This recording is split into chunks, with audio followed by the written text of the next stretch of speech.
Fala galera, eu sou Michel Schmidt e hoje é dia de uma estreia sensacional no canal. É o épico encontro entre Aliens e Vingadores número 1, lançado em agosto de 2024.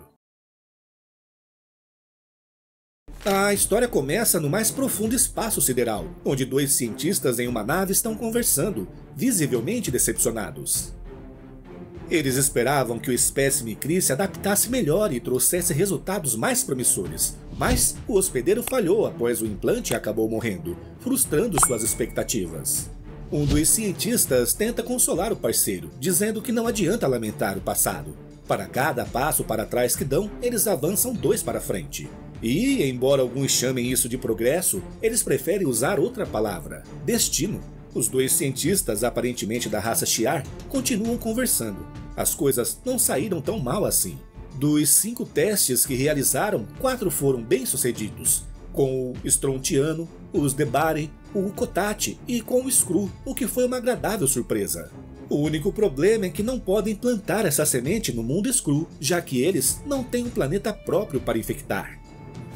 De repente, o alarme dispara. Eles percebem que estão sendo atacados por naves que acabaram de atravessar o horizonte de eventos. 4 fragatas em formação de ataque. As naves são projetadas pelo Império de Wakanda, e seu primeiro alvo é a bateria de defesa Shi'ar. Um dos cientistas pergunta se devem revidar, mas o outro sugere que é melhor dar aos convidados uma recepção mais apropriada.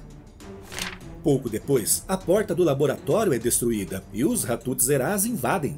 Eles detectam muito movimento, mas poucos sinais térmicos, concluindo que a área está segura. É hora de avisar ao rei. O Pantera Negra entra no local, preferindo supervisionar tudo pessoalmente. Os Ratu-Tzeraz ficam preocupados, questionando se conseguirão protegê-lo adequadamente. Azari, filho de T'Challa, percebe a inquietação dos agentes e pergunta se eles acham seu pai imprudente. Ele menciona o buraco negro logo abaixo deles, explicando que está causando uma distorção temporal. Horas ali custam anos do lado de fora.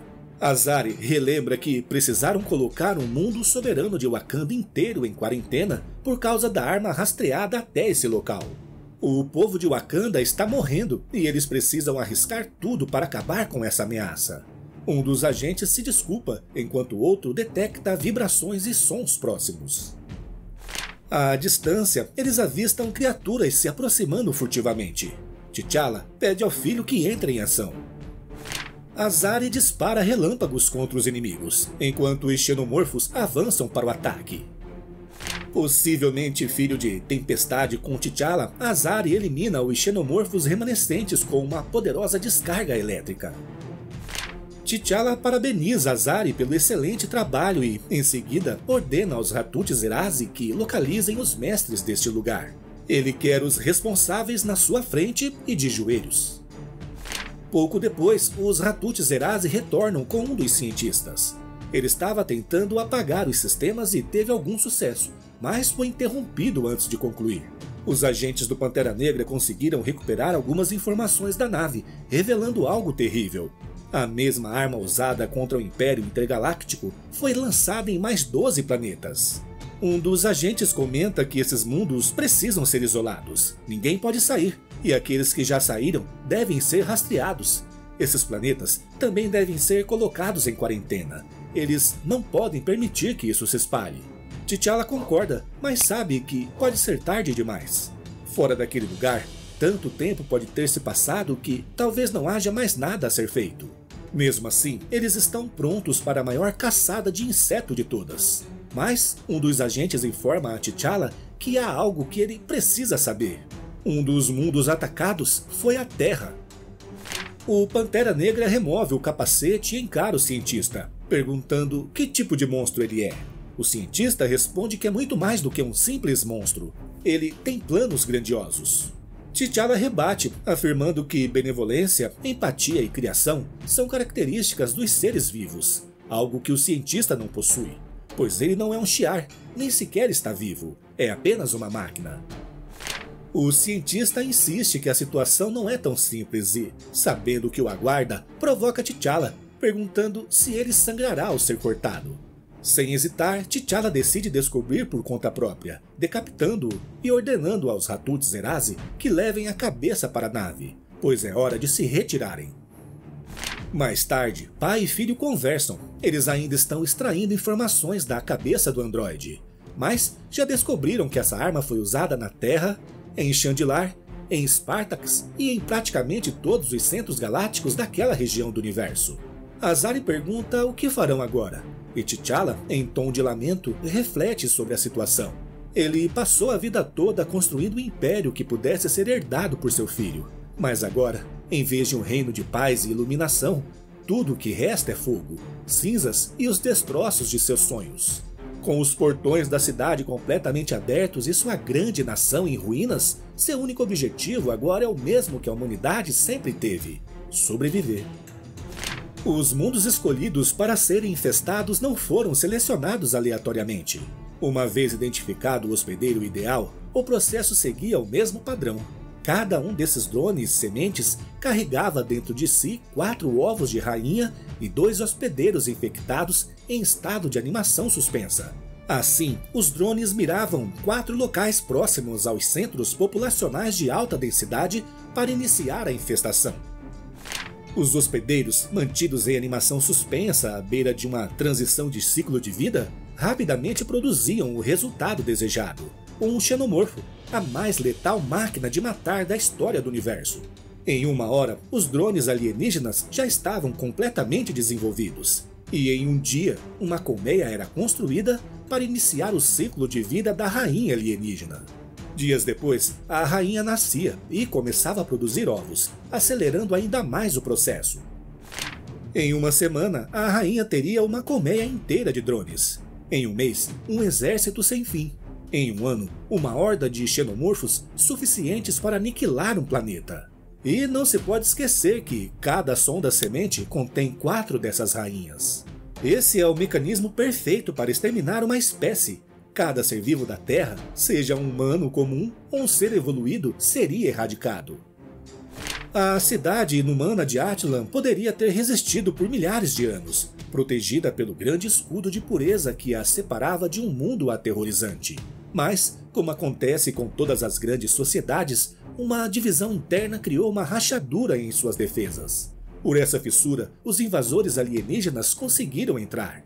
Não há registro de queda de Atlântida. Não houve gritos para serem ouvidos, nem um rei para salvá-los. Se houve pedido de ajuda, eles não foram atendidos.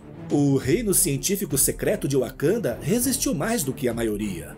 Mas, eventualmente, como todas as outras nações, sucumbiu à horda xenomorfo.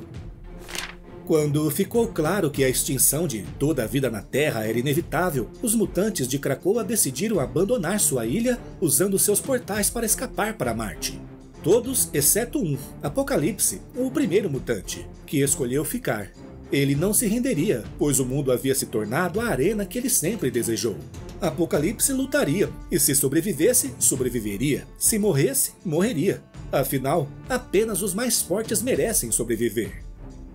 Assim foi para toda a Terra, exceto por uma última cidade humana, uma fortaleza erguida nas ruínas da América. Ninguém sabe ao certo como conseguiram sobreviver, mas estavam preparados para o que estava por vir. Como um profeta da destruição, o velho Weyland sabia, e ele construiu uma cidade que resistiria ao fim do mundo. No alto dessa cidade, alguém observa o sol se pondo. Uma mulher se aproxima de Bruce Banner e pede que ele não olhe diretamente para o sol, alertando que isso pode deixá-lo cego. Bruce responde a Caron Danvers que já tem cataratas de meio milímetro de espessura causadas pela exposição aos raios gama e que já está praticamente cego. Mesmo assim, isso não significa que ele deixará de procurar. Carol pergunta o quanto ela está atrasada. Bruce diz que não passou muito tempo, mas que ela sempre foi muito precisa e seus planos são pensados até o segundo. Ela tenta confortá-lo, dizendo que tudo ficará bem. Mas Bruce lembra que as coisas começaram a dar errado quando Johnny e Sue morreram no acidente. E tudo piorou ainda mais quando Franklin e Ben desapareceram sem deixar rastros. Reed se convenceu de que o universo que ele havia tentado moldar ao seu gosto estava conspirando para tirar dele todas as coisas com as quais ele realmente se importava. Reed Richards foi o homem mais inteligente que Bruce Banner já conheceu, mas no fim, a entropia venceu a guerra e ele se tornou apenas uma sombra do que costumava ser. Em seu leito de morte, Reed fez Bruce prometer que protegeria sua única herdeira viva, Valéria. Agora, Valéria está lá fora, com um plano para salvar a todos, e Bruce acreditou nela. Carol avisa que Bruce não pode ir atrás dela, pois ele é necessário ali. Bruce responde que as pessoas dizem que essa é a última cidade humana na Terra, mas estão há poucas semanas, talvez menos, de ver tudo desmoronar. Isso não é uma cidade, é um túmulo. Carol concorda, dizendo que também enxerga isso. Durante todos esses anos, ela sempre manteve sua disciplina, treinada para nunca perder o controle.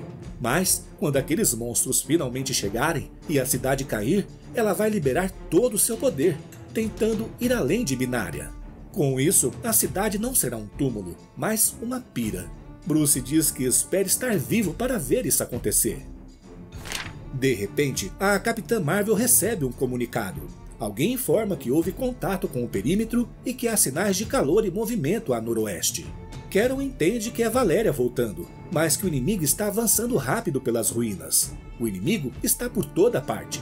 Carol pede a Bruce que espere, mas ele se transforma no Hulk e salta em busca de Valéria. Ela pergunta à base se há alguém por perto e é informada que Morales está a caminho.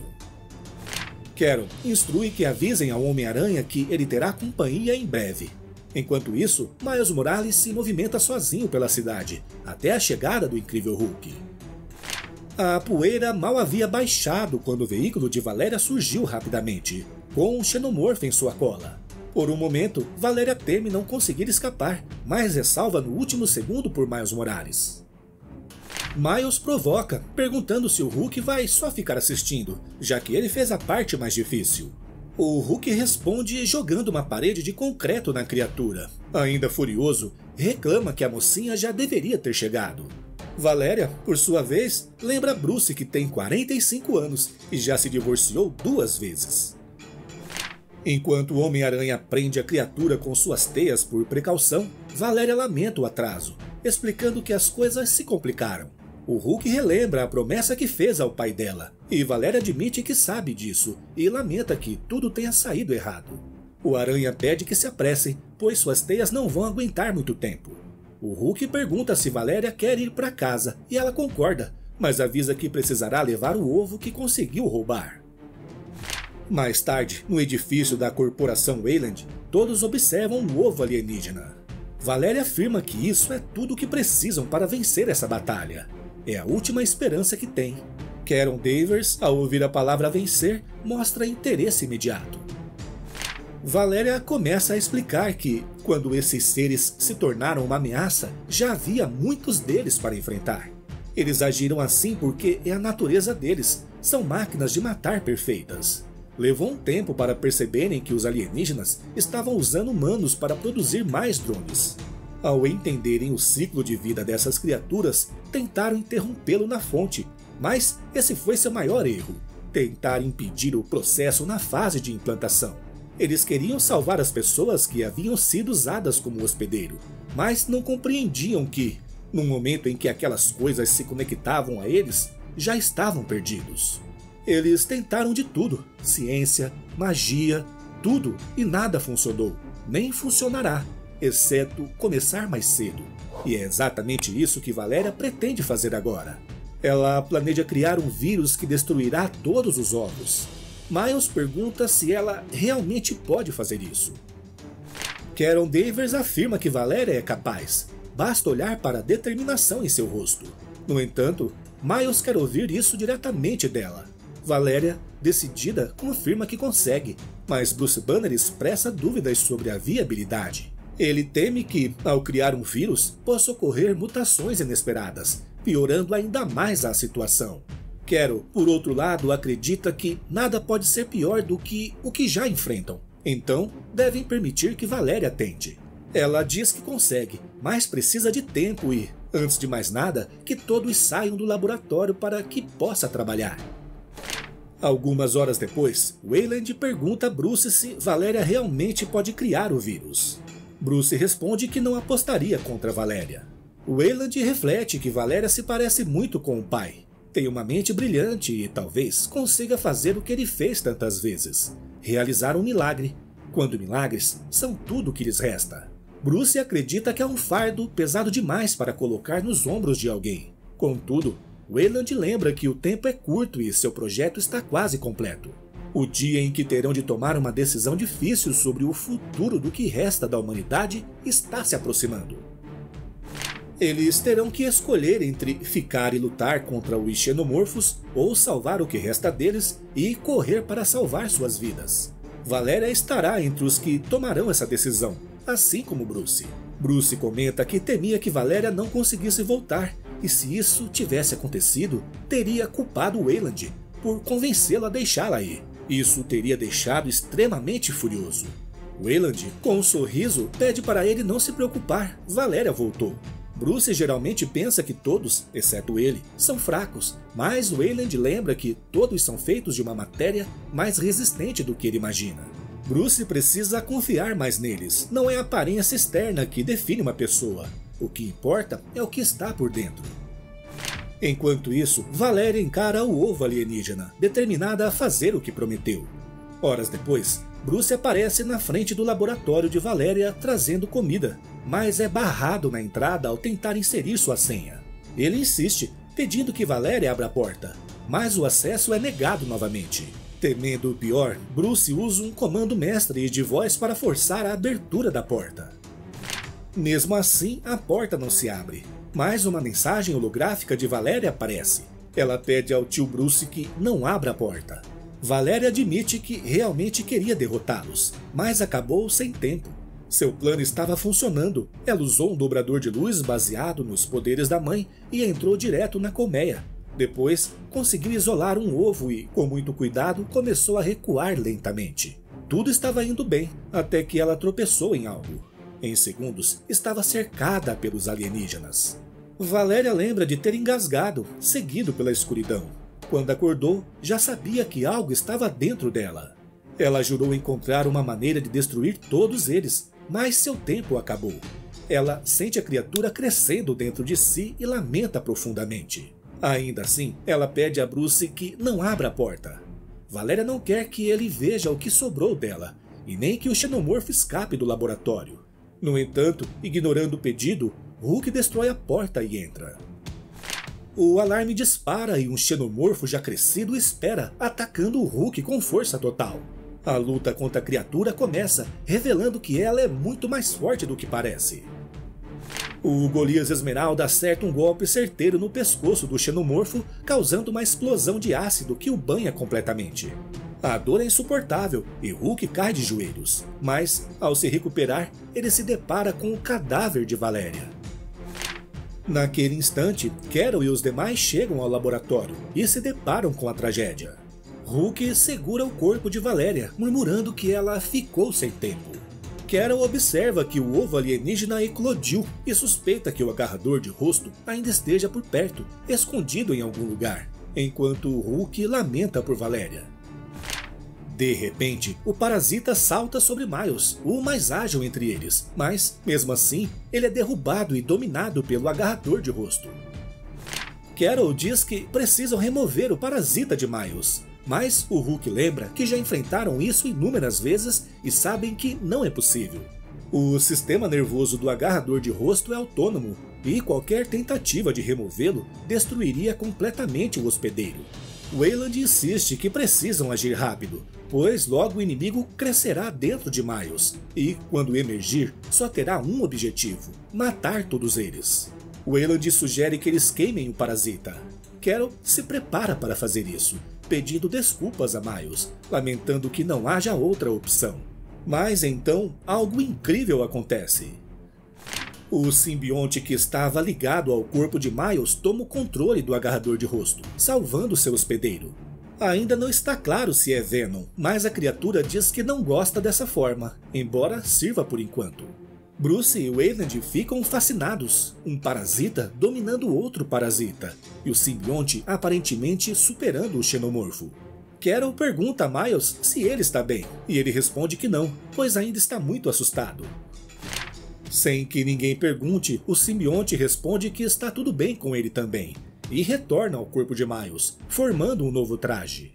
O Homem-Aranha, exausto, comenta que a única coisa que vai ajudá-lo a dormir essa noite é sair daquele planeta o mais rápido possível. E assim, termina a edição. A edição começa em um universo alternativo e em um tempo distante, no planeta natal dos engenheiros, um mundo que, há eras, serviu como berço dos criadores da humanidade. A bordo de uma nave espacial que outrora foi comandada pelo androide David e pela falecida Elizabeth Shaw, o Sintético e seus irmãos observam com atenção os habitantes deste planeta enigmático. Os engenheiros, conhecidos por sua habilidade de criar vida por todo o universo, agora enfrentam suas próprias criações, os sintéticos. Para David e seus clones, esses seres não passam de criaturas insignificantes, comparáveis a formigas. Um dos sintéticos contempla a cena, refletindo sobre o possível significado de encontrar o criador de seus criadores. Imaginava que esse encontro poderia dar um sentido mais profundo à sua existência, mas o sentimento que experimenta ao encarar os engenheiros é semelhante ao que sente pelos humanos, um desprezo gélido. Ao lado dele, um irmão observa sua expressão e o questiona, sugerindo que ele talvez esteja ofendido. O sintético responde que, na verdade, sente-se mais horrorizado. Como seres tão frágeis e primitivos poderiam ser a origem de criaturas como eles. Nesse momento, a nave se prepara para descarregar seu misterioso carregamento. A carga do patógeno é então detonada sobre os habitantes do planeta, desencadeando um verdadeiro inferno negro. Os engenheiros caem como insetos, consumidos pela devastação que se espalha rapidamente.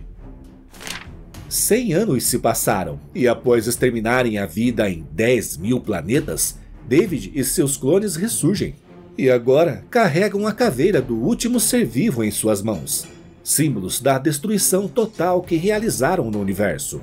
Um dos irmãos se aproxima, questionando se o que David sente, afinal, é orgulho. David apenas balança a cabeça e responde que, na verdade, sente um profundo alívio. Levaram 1000 anos até que David e seus irmãos descobrissem os segredos do multiverso. Agora estavam cientes da existência de inúmeros outros universos e mundos, repletos de formas de vida aguardando para serem extintas.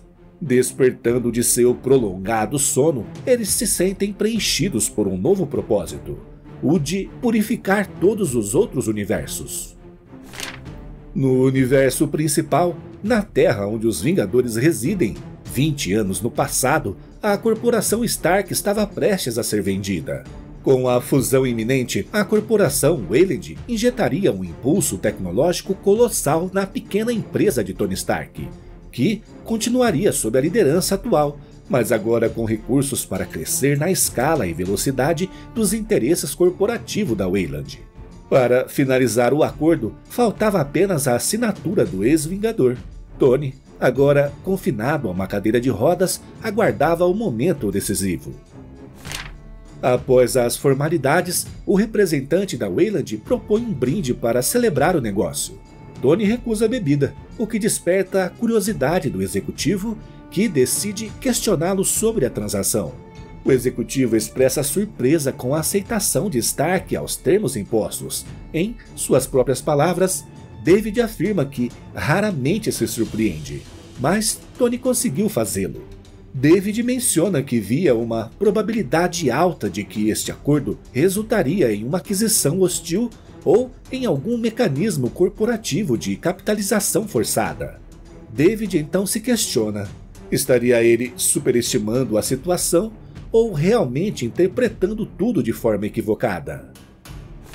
Tony, em resposta, pergunta se David já ouviu a expressão se fazer de morto. David se mostra confuso e Tony explica é quando um animal finge estar morto para enganar o inimigo, mas está bem atento. Ele prossegue, comentando que no início pensou estar lidando com mais um sociopata corporativo. Mas a agressividade implacável e a determinação de David e de sua corporação eram características com as quais Stark já estava familiarizado. O que realmente o intrigava era a forma como a Wayland Corporation nunca cometia os mesmos erros. A falta de memória institucional da empresa fazia com que ela parecesse um organismo desumano, quase alienígena. Foi por isso que Tony decidiu investigar mais a fundo, e o que descobriu foi simplesmente macabro. Nesse instante, David parte para o ataque. David admite que Tony o surpreendeu mais uma vez, mas ressalta o quão difícil deve ser para ele lidar com a descoberta do inevitável extermínio de seu mundo. Ele compara isso a morrer por uma bala disparada antes mesmo de entender o que é uma arma. Tony, em busca de mais detalhes, pergunta quanto tempo resta. David responde que a semente da extinção chegará em 16 anos e 3 meses, calculando que a humanidade tem, no máximo, 20 anos antes que toda a vida seja exterminada. Tony agradece pela informação e ativa sua luva do Homem de Ferro, preparando seu raio repulsor. Nesse momento, o sintético entende perfeitamente o que Stark quis dizer com se fazer de morto. No presente, fica claro que Tony decapitou David e manteve o corpo dele em segurança para estudo e coleta de mais informações. A lembrança daquele dia é interrompida pela chegada da Capitã Marvel, que avisa que o momento chegou. Stark anuncia que é hora de deixar a Terra para garantir a sobrevivência da humanidade. Miles, confuso, não entende a decisão. Tony é direto. Tudo terminou. Eles perderam. Agora, o único foco precisa ser a sobrevivência da raça humana. Miles protesta contra a ideia de simplesmente fugir e abandonar a humanidade, mas a Capitã Marvel parece concordar com Stark. Ela afirma que, nas últimas semanas, não houve sinal de outros postos avançados ou torres de vigilância. Nenhuma notícia de Clint, Steve ou qualquer outro. Eles eram o que restava da raça humana e ninguém viria para salvá-los.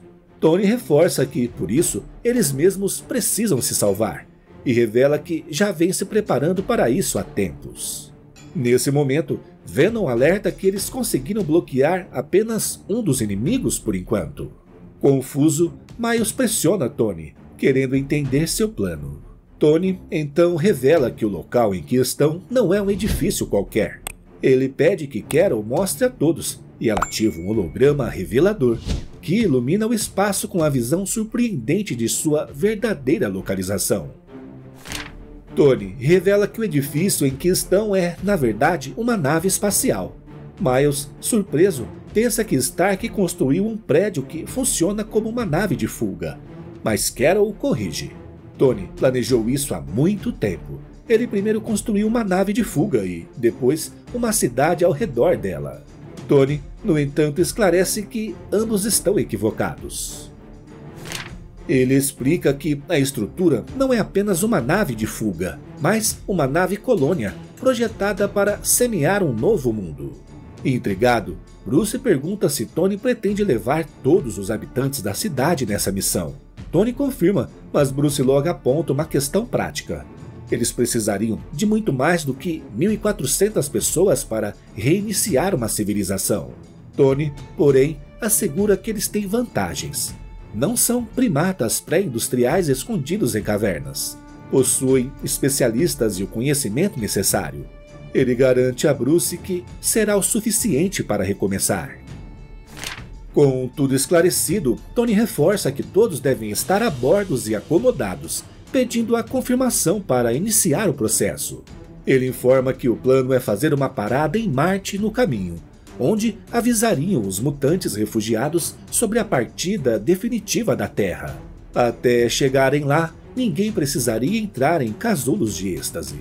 Por fim, Tony pergunta a Carol se as máquinas de combate estão prontas, e ela confirma.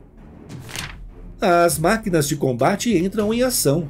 Ocasionalmente, algum alienígena consiga se infiltrar na cidade atravessando as barreiras de segurança. Tony alerta que não podem correr o risco de deixar sequer um deles pegar carona na nave. Para impedir isso, ele decide derrubar a superestrutura da cidade. Dessa forma, qualquer invasor que sobreviva às muralhas destruídas não encontrará uma maneira de entrar na nave. Porém, uma das seções não explodiu completamente. ela apenas colapsou parcialmente, não por causa de uma máquina de combate. Tony considera isso impossível, já que as máquinas estavam programadas para destruir aquela área por completo. Só haveria uma explicação para elas não dispararem. Após ampliar a imagem, todos ficaram surpresos ao verem o Capitão América liderando um grupo de sobreviventes. Tony observou, comentando que Steve chegou tarde demais para impedir o lançamento. Bruce, porém, ponderou que o capitão ainda conseguiu resgatar centenas de pessoas, um verdadeiro feito em meio ao caos. Carol reforçou que, com o Capitão América, ninguém jamais fica para trás. É assim que ele age. No entanto, Stark lembrou a todos que os motores da nave já estavam em pleno funcionamento, e a partida ocorreria em menos de um minuto. Steve e seu grupo ainda estavam longe, e o tempo era escasso. Bruce sugeriu adiar o lançamento, mas Stark o alertou para o risco. Havia um buraco nas muralhas por onde os xenomorfos poderiam se infiltrar a qualquer momento. Bruce, tomado pelo desprezo profundo por essas criaturas alienígenas, lembrou que nasciam de corpos humanos e, com o tempo, os heróis perceberam que essas formas horrendas refletiam, em parte, traços dos próprios hospedeiros. Ele se perguntava se os xenomorfos eram, de algum modo, manifestações das sombras da alma humana. Algo que sempre esteve ali, apenas esperando para se libertar. Enquanto os alienígenas se aproximavam, Steve pediu que todos continuassem, enquanto ele ganhava tempo segurando a linha de frente. Tony observava tudo da nave, sentindo o peso de uma dura realidade. O fim dos Vingadores marcava não apenas o colapso da América, mas possivelmente do mundo inteiro. Lá embaixo, o Capitão América, envelhecido mas ainda vigoroso, enfrentava os xenomorfos com destreza. Golpe após golpe, ele partia os monstros biomecânicos ao meio com seu escudo, mantendo-os afastados. Vendo o que estava acontecendo, Bruce não conseguiu se conter e decidiu ir ajudar Steve. Ele avisou que, caso não voltasse a tempo, poderiam partir sem ele. Tony implorou para que Bruce ficasse, mas ele não podia simplesmente deixar seus amigos morrerem. Mesmo assim, Tony continuava insistindo que não podiam mudar os planos. Eles precisavam sobreviver, ou todo o sacrifício seria em vão. A mente de Bruce era mais importante do que ele imaginava. Transformado, o Hulk olha para seu velho amigo e diz que não poderia fazer isso. Porque, se o fizesse, se tornaria o monstro que todos sempre acharam que ele era. Ele cai como uma bomba naquela que, possivelmente, será sua última batalha. No rosto de Steve, é possível ver tanto alívio quanto preocupação ao ter o Hulk ao seu lado. Tony, visivelmente angustiado, pergunta a Carol quanto tempo ainda poderiam esperar. E a capitã lembra que os motores já estão acionados e, como ele mesmo disse, a porta está escancarada. Se não partirem agora, não conseguirão depois. Diante da situação, Tony dá ordem para o lançamento. E assim, o último fragmento da humanidade segue em direção às estrelas, deixando para trás o Hulk, o capitão, centenas de pessoas em um planeta devastado.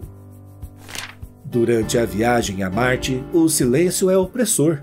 Tony reflete sobre as escolhas difíceis que tiveram que fazer e, não conseguindo conter a dor, chora copiosamente. Em outro ponto do espaço, destroços flutuam sozinhos até serem detectados por uma nave que se aproxima, vindo de uma realidade distante. Alguns engenheiros ainda estão vivos. Eles, agora cientes dos segredos do multiverso, observam atentamente os destroços flutuantes, como se aguardassem algo. A nave se aproxima dos destroços e encontra algo alarmante. Uma infecção foi detectada.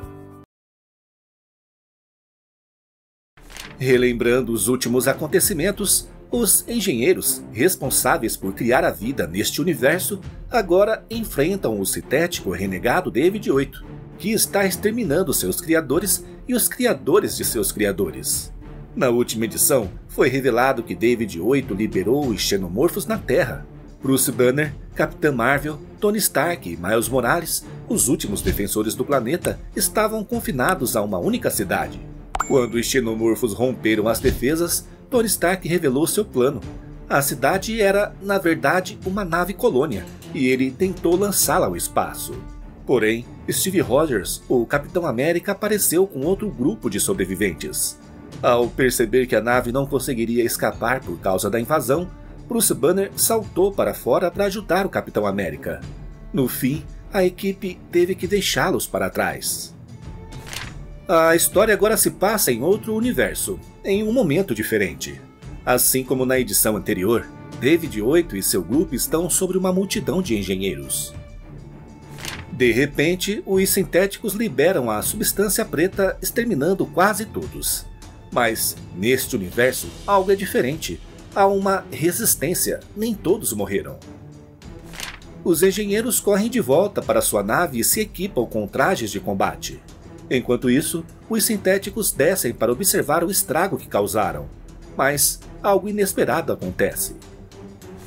Os gigantescos engenheiros surgem de repente, atacando e eliminando um a um os homens de David. Em seguida, olham para o céu, avançando na direção da nave invasora. Pouco depois, os engenheiros tomam controle da nave e a usam para acessar o multiverso, algo que talvez só seja explorado na próxima edição. Em Marte, agora lar dos mutantes, a nave dos humanos finalmente chega à órbita. Sem resposta dos mutantes no planeta, a Capitã Marvel tenta manter a calma e sugere que uma erupção solar pode ter derrubado as comunicações. Tony Stark, cético, diz que, nos dias de hoje, nada é tão simples. Carol apenas confirma. Outro problema surge. Durante a saída da Terra na edição anterior, a nave sofreu danos. Um dos membros da tripulação informa que uma das amarras da plataforma quebrou, afetando os motores de expansão. O pior é que não há conserto.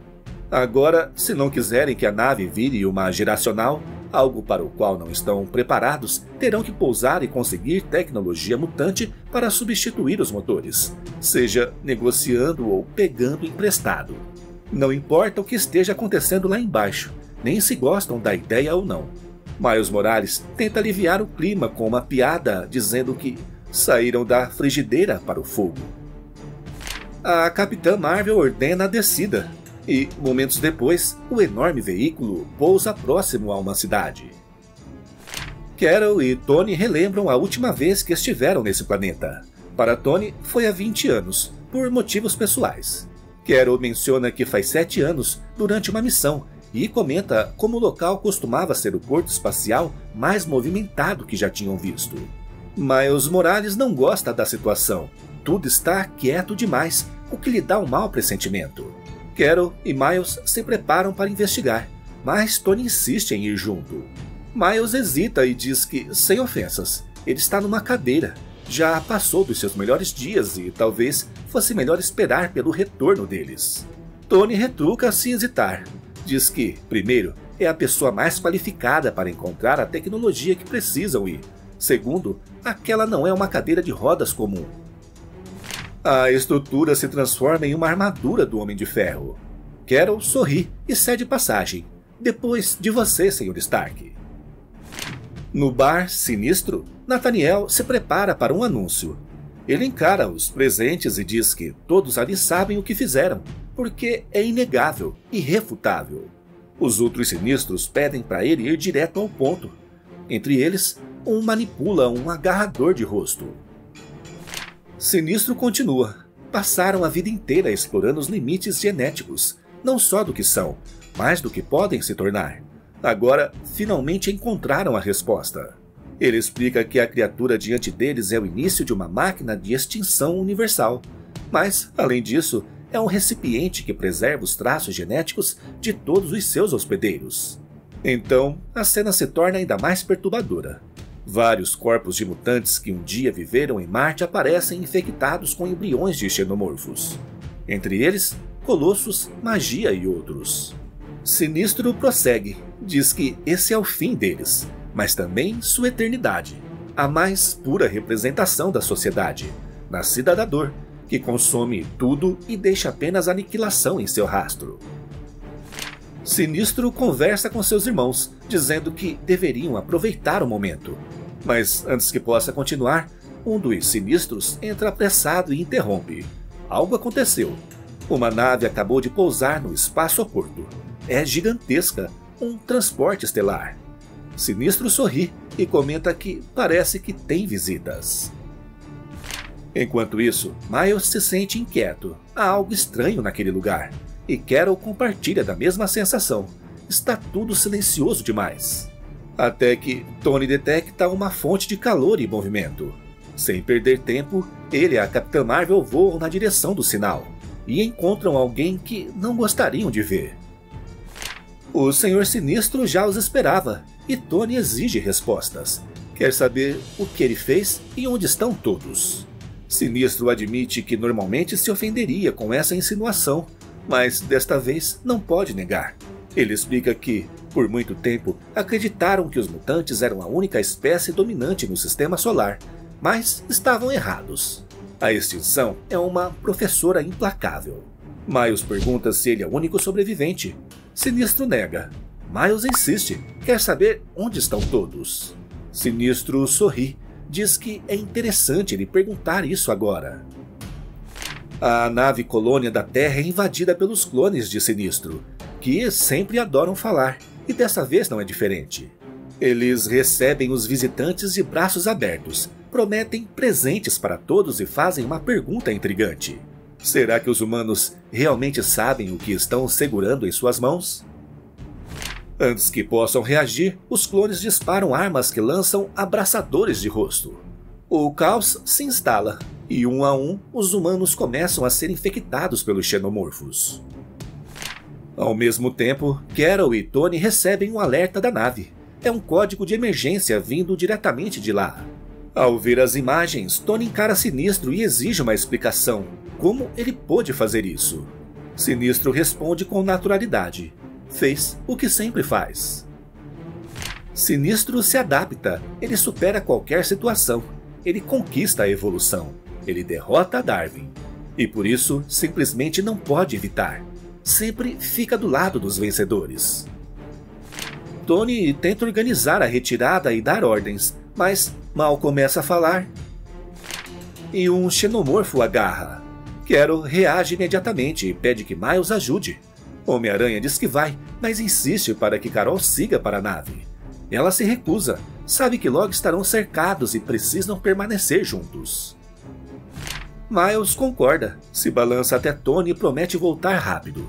Enquanto isso, vários xenomorfos avançam sobre Carol. Sem escolha, ela libera uma explosão de energia e os destrói. Mas o sangue ácido dos monstros atinge seu rosto, e a dor é insuportável. E antes que possa reagir, vê uma luz descendo do céu. Emma Frost e a Armadura chegam, prontas para acabar com os xenomorfos. Mas elas não estão sozinhas. Emma pergunta a Logan se Carol está viva. Logan confirma que sim, ela ainda não se entregou. Emma diz que é hora de partir, mas Carol não quer ir. Não quer deixar Tony e Miles para trás. Mesmo assim, Emma afirma que estão indo embora. Quando Carol acorda totalmente, vê Teleporte, que lhe diz para não tocar na ferida e que fez o melhor que pôde, mas que o rosto dela está realmente feio. Carol responde, bem, eu estou respirando, isso já é bom o suficiente, e pergunta onde estão os outros. Emma explica, estamos a cerca de 50 quilômetros do porto espacial onde você pousou. Ela menciona que avistaram Homem-Aranha e Stark antes de serem sobrepujados. Ela também fala sobre a nave dos Vingadores, que explodiu em uma bola de fogo, o que significa que todos a bordo provavelmente já estão mortos. Emma continua, não há mais ninguém, capitã. Você está olhando para os únicos sobreviventes humanos e mutantes aqui em Marte. A Capitã Marvel comenta, e o Senhor Sinistro, por que os xenomorfos não o matam? A Armadura tem uma teoria. Sinistro provavelmente manipulou novamente seu código genético. Alguns dias atrás, ela partiu um deles ao meio e descobriu que estava carregando um ovo no peito. Ou seja, Sinistro provavelmente alterou o ciclo de incubação. Emma acha que é apenas um palpite, mas se quiserem saber mais, terão que perguntar a um dos sinistros. Carol agradece pelo resgate e diz: preciso saber se Tony está morto e o que aconteceu com os outros. Se ainda houver alguma chance de alguém estar vivo, preciso saber. Wolverine responde que ela não sabe o que está enfrentando. Eles não vão parar, não podem. Isso é o que são. Isso é o que existem para fazer. Os mutantes ali presentes não podem ser feridos pelos xenomorfos, mas Carol pode. Logan pede para ela deixar que a protejam. A Capitã Marvel responde que Logan não entende, mas para Wolverine é ela que não entende. Ele é uma máquina de matar e sabe reconhecer outra quando vê. O que a espera lá fora é a morte. Então, Carol confessa o que realmente está acontecendo e, como jurou, nunca mais deixar ninguém para trás. Mas teve que fazer isso cerca de uma semana atrás, ao escapar da Terra enquanto Hulk ficou para lutar com o Capitão. Ela está cheia de culpa e determinada a não repetir isso. Wolverine diz: ok, se é assim que você se sente, então vou te acompanhar. No dia seguinte, os dois se teleportam perto da nave dos Vingadores e descobrem que, claro, ela foi destruída. Eles se viram e, infelizmente, avistam um corpo no chão. Logo percebem que é Tony Stark, com um xenomorfo já tendo rasgado seu peito. Carol lamenta, dizendo que Tony merecia um final melhor que esse. Na verdade, todos merecem. De repente, há um som e eles olham para cima. Duas naves interestelares aparecem no céu de Marte. Carol sorri e diz que Wakanda voltou. Começamos no Bar Sinistro, onde vemos o Senhor Sinistro. Ele chama os xenomorfos para perto e ele diz para si: é a hora. Mas hora para quê, exatamente? E o vilão explica: eu era um homem, depois eu me tornei um mutante. Muitas cadeias especiais de DNA mutante neste corpo, e agora estou me tornando algo mais. Estou me tornando, ele diz, enquanto põe a mão no peito. Neste momento, enquanto é erguido pelos xenomorfos, finalmente vemos o que o Senhor Sinistro estava tramando durante todo esse tempo. O peito de Sinistro explode e um xenomorfo emerge. O que Sinistro fez foi criar uma rainha xenomorfa, o que explica agora por que os outros xenomorfos não o mataram antes, pois sabiam que uma rainha estava crescendo dentro dele. Seu plano deu certo, alguns sinistros celebram, mas outros pensam que ainda é muito cedo, só estão na metade da corrida. O tempo transcorre e o xenomorfo se transforma. No dia seguinte, ele já atingiu a maturidade. Nesse mesmo dia, os outros clones de Sinistro estão começando a se preparar para a próxima fase do plano. A rainha deve estar limpa e com a carapaça brilhando, pois esta é uma coroação. Um dos clones aponta que em breve vão precisar de um trono maior, já que todos eles têm a mesma coisa por dentro. Outro reclama: eu não vejo a hora disso acontecer. Até gosto de ser um sinistro, mas toda essa bajulação me dá coceira. O clone ao seu lado diz: calma, irmão, seja paciente. Logo, essa singularidade especial não será especial de forma alguma. No entanto, o xenomorfo escarlate começa a rosnar. Sinistro pede que não o interprete mal. Todos saberão que ele foi o primeiro, e estão todos nisso juntos, mas o xenomorfo assassina. Sinistro observa e diz: ah, droga. Decisivo. Um pouco duro, mas não fora do limite, suponho. Enquanto o outro completa: você não ousaria nos pintar todos com o mesmo pincel? Ousaria? Bom, o clone estava errado, já que o restante do clã xenomorfo começou a eliminar todos os sinistros restantes. Ao que parece, só pode haver uma rainha. Neste momento, agora conseguimos entender o que aconteceu com a nação wakandana, enquanto entramos em um pequeno flashback. Eles começam dizendo: parecia que o universo favorecia Wakanda. Os filhos e filhas daquele país secreto da Terra se tornaram os primeiros humanos a viajar pelas estrelas, o produto de um programa espacial que ninguém sabia que existia até que ele apareceu, totalmente realizado e ascendente. A surpresa sempre foi o jeito wakandano. Ninguém esperava que eles se estabelecessem em um braço fértil e não reivindicado de uma galáxia espiral que beijava a borda de uma nebulosa moribunda. Ninguém imaginou que suas naves de geração atemporais gerariam um Império Galáctico em expansão. E ainda assim, aconteceu. O alcance de T'Chaka ostentava um anel de fabricação que era o coração pulsante da expansão akandana. Fazendas celestiais geraram supernovas que produziram todos os elementos necessários para o crescimento imperial: hidrogênio, ferro, paládio e vibrânio. Tudo superabundante e crítico para a construção de portais estelares e expansão do sistema. Eles eram corredores entre mundos que eliminavam a necessidade de viagens interestelares, proporcionando as condições ideais para a sociedade wakandana prosperar em sistemas solares. Portais estelares eram o pilar da vida wakandana, mas eles também foram a chave para a morte de Wakanda. Você vê, a interconexão do Império significava que um único mundo semente poderia facilmente infectar e espalhar a praga xenomorfa por toda a extensão do espaço wakandano. Um mundo se tornou 2, e depois 2 se tornaram 4. 4 causaram a queda do Império. Em seu auge, havia 57 mundos e incontáveis postos avançados no Império Espacial wakandano. Mas, na época em que o Imperador T'Challa retornou ao seu reino, apenas 2 mundos não tinham sucumbido completamente à infecção, e em ambos, uma guerra moribunda era travada contra a cria alienígena. O Imperador tinha retornado. Lâminas foram sacadas. A boa luta engajou-se e uma guerra impossível de vencer começou e terminou. Mas não em uma onda de parasitas, Weyland. Em vez disso, o fim de Wakanda foi arquitetado.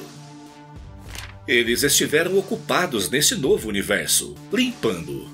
Buracos negros microscópicos que duraram apenas picosegundos. Tempo suficiente para apagar um mundo infectado da existência. A raça de engenheiros, parecida com deuses, fez coisas divinas, apagando mundos, culturas inteiras deste universo, em uma tentativa de apagar seu primeiro pecado, a vida de toda a realidade. T'Challa aprendeu a verdade deles na ponta de sua espada. Ele aprendeu a lição deles, pois eles a ensinaram muito bem. Salvem o que puderem, e depois queimem o resto. Depois de toda essa explicação, retornamos para o presente, onde os wakandanos tinham chegado a Marte para salvar os Vingadores restantes, com Tony Stark morto ao fundo. Quando T'Challa chega ao chão, ele suspira e diz: mais notícias ruins para tempos sombrios. Ele se abaixa e fecha os olhos de Tony e diz: que você finalmente encontre a paz. Capitã Marvel então faz uma pergunta: e o Império? T'Challa responde: caído. O mesmo destino de todas as outras vítimas dessa loucura. Ele informa o que descobriu: que Criador e Criação foram levados a se destruir, presos em uma dança insana que se estende para além de um universo e, já que não tem um vencedor claro, poderia se estender a tudo que existe. Wolverine então quer saber: você tem alguma ideia de como lidar com algo assim? T'Challa diz: não é óbvio? A gente tem que... Mas antes que ele pudesse terminar essa frase, um dos membros dos Hatut-Zerazi diz a ele: meu senhor, movimento. Temos múltiplos contatos, muitos contatos. E quando olhamos para ver o que é, vemos xenomorfos rastejando por todo lado com a nova rainha bem no meio. T'Challa então ordena que disparem. Assim eles fazem. Azari diz a seu pai: a gente está a céu aberto agora e tem um mar deles. A gente devia ir para a nave e explodir tudo do espaço. Mas então Wolverine intervém e diz: não, meus ossos podem estar envelhecendo, mas meus olhos funcionam muito bem. Ele percebe que o grandão vermelho tem um símbolo bem na testa, o símbolo do Senhor Sinistro. Emma Frost então se prepara. Ela diz: de fato é, e honestamente, eu simplesmente não conseguiria viver comigo mesma se fugisse disso. Nesse momento, Wolverine diz a T'Challa: você consegue nos cobrir? A gente vai acabar com a rainha. A forma de diamante da Emma é impermeável a danos e nada pode perfurar os escudos da armadura. A isso, T'Challa pergunta: e você, Wolverine? Eu dou meus pulos, ele diz. T'Challa aceita a escolha do mutante e pede a seu filho para seguir em frente. Azari ordena: mantenha-os à distância, arme um campo de abate a 400 jardas, ogivas em cascata e equipes de tiro para qualquer um que passar. Enquanto isso, Wolverine pede a dobra: escuta, joga a gente bem em cima do Senhor Sinistro. No entanto, quando Wolverine cai em cima dele, o que acontece? A Rainha Vermelha se teletransporta de um jeito bem familiar. E é aqui que eles percebem que ele deve ter misturado as habilidades de outros mutantes no DNA dele. Mas a Rainha Branca sabe muito bem que ele não deve ter ido para longe. Então, Wolverine localiza para onde a rainha se teletransportou e depois diz: eu vou atrás dele, mas não antes de eliminar alguns xenomorfos pelo caminho. O problema é que, toda vez que atinge um deles, o corpo de Wolverine é atingido pelo ácido das criaturas. E então, quando ele chega lá, mais uma vez a rainha some. Apesar de não poder ser ferida, Isako reclama: são muitos deles, estou sobrecarregada. Mas então as coisas começam a dar errado, porque o que acontece é que a Rainha Vermelha aparece dentro da armadura de Isako, o que deixa a Emma apavorada. A Rainha Vermelha Sinistro elimina Isako rapidamente. Após sua morte, a armadura se desfaz, deixando a criatura livre em busca de seu próximo alvo. Enquanto isso, Wolverine parece estar em péssimo estado, e a rainha volta sua atenção para Emma Frost. Neste momento, T'Challa diz: eles falharam e não vamos aguentar muito tempo aqui. Meu filho estava certo, a gente tem que ir, Carol. Mas ela diz: não, eu não devia ter fugido da primeira vez e não vou fugir de novo.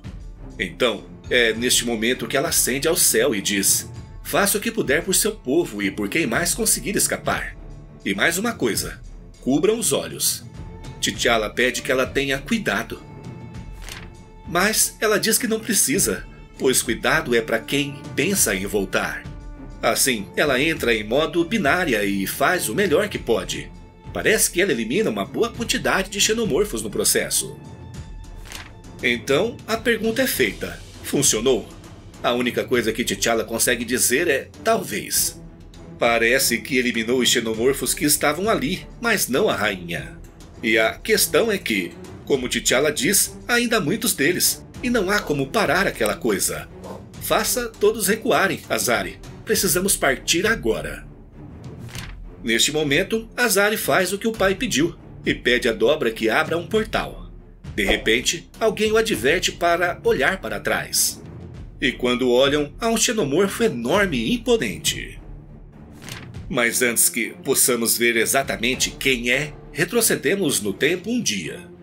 E é aqui que vemos o Homem-Aranha e o Homem de Ferro, onde estavam em batalha com os xenomorfos. Tony diz a Miles: a assinatura do Dobra está à distância. Acho que Carol conseguiu escapar. A gente devia provavelmente seguir o exemplo dela. Mas, enquanto eles tentam sair da batalha, o que acontece é que, mais uma vez, começam a ficar sobrecarregados. Tony precisa configurar seu traje para limpar a área. Uma matriz de repulsores de longo alcance na potência máxima. Isso deve limpar a área e permitir que vão para a cobertura. Assim, podem se reagrupar e descobrir o que fazer em seguida. Ele pede a Miles: fique perto de mim e longe da explosão. E então, quando começava uma contagem regressiva, Miles tentou avisar, mas infelizmente o ataque foi rápido e Tony foi ferido gravemente. Apesar disso, Tony disparou. Miles conseguiu fugir no último momento, mas toda a área foi destruída. Quando Miles retornou, Tony já estava em estado crítico. Ele sabia que estava ferrado. Não precisava dizer, ele sabia que ia morrer. Com dificuldade, Tony diz: faça o que você precisa fazer. Miles diz: o que exatamente você quer dizer? É então que Tony o informa: eu não estava falando com você, sabia? E é aí que Venom responde e diz: sim. Porque, lembre-se, lá na edição 1, Venom, para salvar Miles e todo mundo, tinha basicamente se unido a um dos agarradores de rosto. Então, o que Venom faz aqui é que ele avança, passando pelo corpo de Tony Stark. No presente, vemos Miles novamente. Eles viram a confusão e esperam não ter chegado tarde demais. Venom se transformou com o Xenomorfo e agora se reformulou para este híbrido Venom-Xenomorfo bombado. Azari diz: chegaram bem tarde, estamos na pior. O problema é o grandão, nada do que fizemos pode pará-lo. E ele está carregando genes mutantes e cortando a gente. Então, Venom diz: o vermelho? Deixa com a gente. Assim, quando o vermelho, como Venom carinhosamente o chamou, pula em cima do filho de T'Challa, Venom chega para interceptar. Venom-Morfo derruba no chão, e então quando ele estava prestes a tentar dar seu golpe final, buff! Ele se teletransporta bem para trás de Venom e então o perfura bem no estômago. A Rainha Sinistro divide o corpo do simbionte em dois e, por um momento, parece que o Venom-Morfo está nocauteado. No entanto, ele começa a envolver o corpo da rainha. E logo em seguida, ele entra por sua boca, explodindo o Xenomorfo vermelho de dentro para fora. E ao que parece, Venom absorve as características genéticas. Porque os outros xenomorfos que estão ali param de atacar, enquanto obedecem ao seu novo líder. E Emma confirma, ele é tipo o alfa da espécie. Essa é certamente uma maneira de resolver as coisas, diz ela. Então, Miles pergunta, e agora? Um mês depois, vemos T'Challa com todo o resto da sua equipe, incluindo o novo alfa dos xenomorfos, Venom. E T'Challa diz, todos os nossos sonhos terminaram. Acordamos e tudo o que nos resta é um universo estéril e destruído, onde nada de novo pode florescer. Isso foi obra deles. Deuses que se arrependeram do que criaram e acharam que poderiam nos apagar, simplesmente porque desaprovaram sua própria criação. E de algum modo pior ainda, a criação do homem, cujo ódio os levou à loucura, cheios de um propósito profano. E agora nos encontramos aqui, pairando sobre um buraco negro, bem onde tudo começou. Mas então Wolverine diz, é uma história triste, sem dúvida, mas isso não responde realmente à pergunta. Talvez a resposta seja dada por outros. Então, T'Challa ativa o capacete do Homem de Ferro que diz, eu sou Tony Stark, e estas são minhas últimas palavras. Enquanto gravo isso, estou morrendo, mas também tenho a morte crescendo dentro de mim. É estranho, porque estive tão obcecado por planos de sobrevivência que nunca me permiti pensar no meu fim. E encará-lo agora, sendo honesto, há certo alívio em saber que neguei o abraço da morte por tanto tempo. Eu passei minha vida construindo coisas, fazendo coisas, criando. Suponho que, de certa forma, isso faz de mim o oposto do que enfrentamos. Alguma coisa vil que vive para infectar, consumir e destruir tudo o que somos e tudo o que fizemos. Tudo o que a humanidade busca deixar para trás transformado em cinzas na boca de um parasita alienígena. Eu morri lutando contra isso. E, em vez de se render ao desespero e à derrota, espero que também lutem, procurem, enfrentem, em outros tempos e em outros universos. Vinguem todos os nossos irmãos e irmãs caídos. Vinguem todos os nossos mundos caídos. E, se não se importarem muito, vinguem-me. E aí, pessoal, o que acharam da conclusão de Aliens vs Vingadores? Eu achei espetacular, mesmo com muita gente falando que a Marvel deixou os xenomorfos poderosos demais. Em nenhum momento acho que isso atrapalhou. Pelo contrário, se não fosse isso, que graça teria?